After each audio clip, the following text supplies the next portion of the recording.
Ayan po guys, gusto ko lang po i-share sa inyo yung ginawa ko pong lababo na meron pong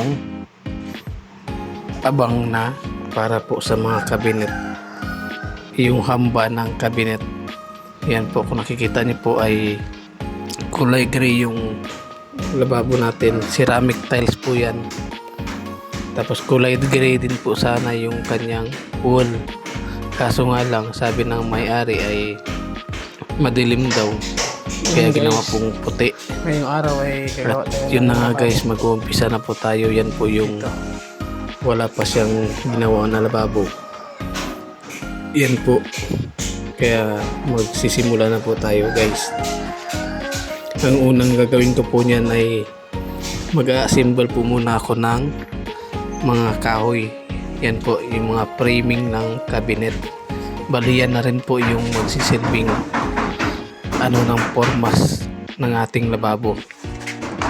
Yan po yung kanyang framing para kung sakaling may budget pa yung may-ari ay lalagyan na lang po ng takip. Nakaabang na po yan, nakadivide na rin po yan kung ilang pinto at kung ilang drawer, nakadivide na po yan. Ganun po ako maggawa ng mga lababo.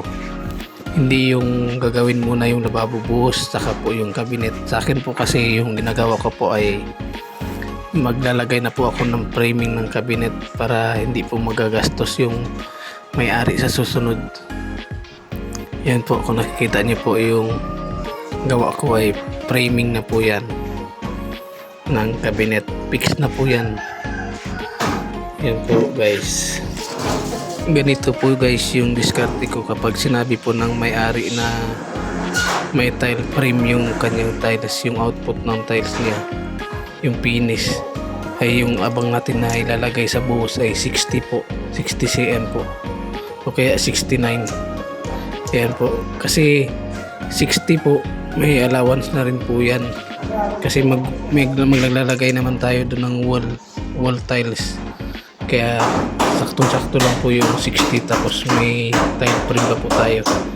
Kasi pag 58 po to 59 yung ginawa nating abang ay sobrang lalim po ng kanyang frame in case na magkaroon tayo ng cabinet na. Yan nga po guys ay yero lang po yung nilagay ko para mabilis po at walang gaanong kahoy na bracing. At fix na rin po yan yung yero, hindi na po yan tatanggalin.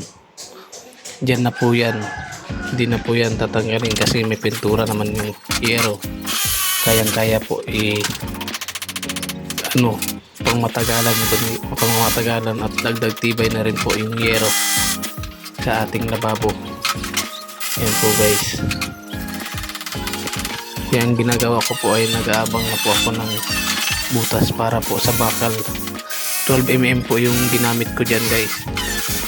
At yun na nga po guys, yung kapal nga pala ng ating buhos sa ating lababo ay tres, ginawa ko pong tres para mas matibay po siya.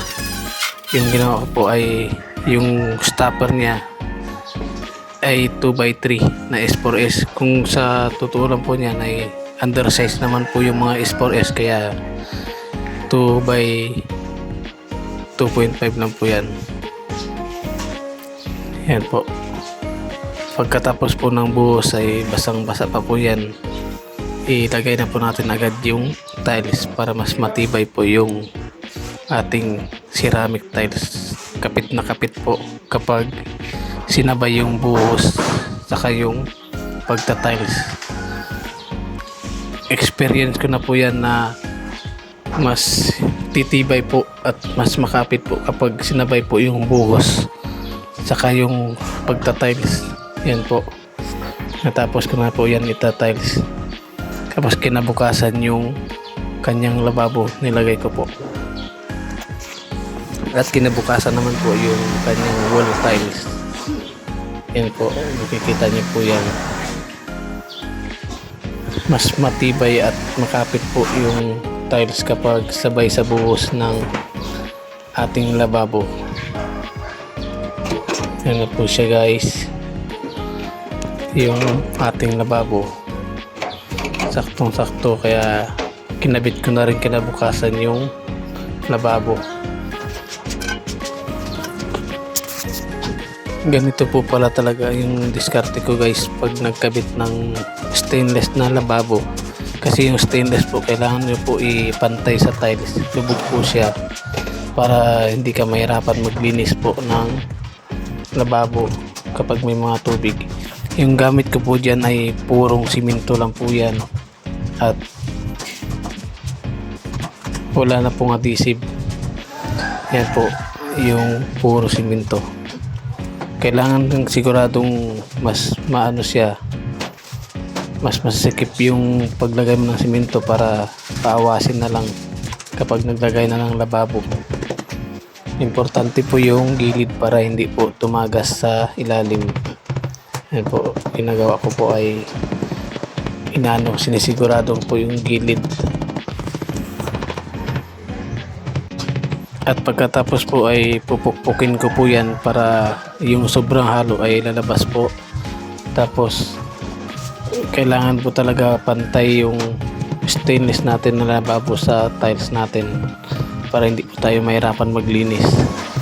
At yung ginawa ko po dyan ay nilagyan ko po ng hollow block para yung stainless kasi nag-bend po kasi yan, kaya dapat may pampabigat siya para di gumalaw yung ating stainless. Yan, dalawang hollow block po yung nilagay ko dyan para mas di gagalaw talaga yung ating stainless. Kung nagustuhan niyo po yung aking video, paki-like na rin po at paki-follow. Salamat po.